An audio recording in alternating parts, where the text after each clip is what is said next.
for me. Yep. That's it. What are you most excited for? Spending time with you. Trained him well.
Started the year off with a 50-mile training run at 2 a.m., which was actually a lot of fun because when I started the run, people were still coming home from the bars on New Year's Day.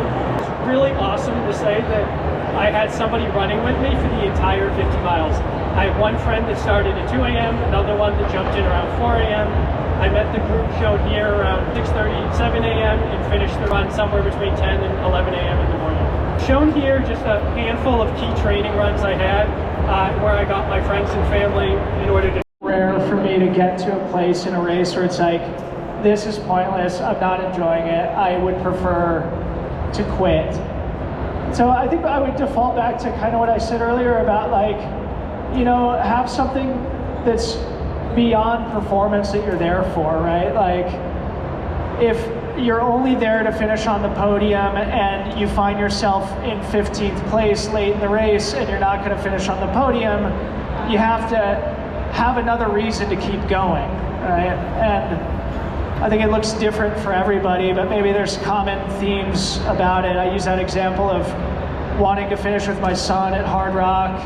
You know, I often think back about the weeks and months of training and dedication I put into being there, and oftentimes, like, if you travel, you know, if you travel to some, like in my case, there's been examples where I've traveled overseas and not had a great race and had to like understand, man, you traveled all the way over here, like you owe it to yourself to like finish this thing, you know?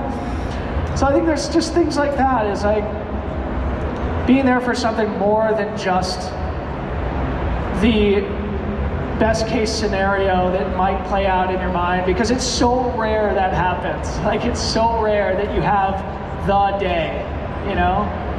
And so, you know, trusting also that when it doesn't go perfectly, that there's something valuable to learn from it, as there always is. Yeah, I mean, there's a cliche like, what is it? You either win or you learn, or something like that. And I think that's really true.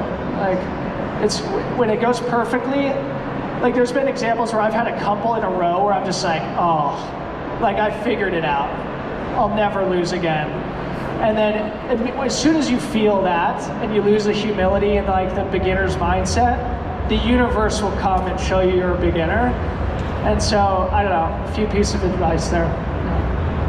Great advice.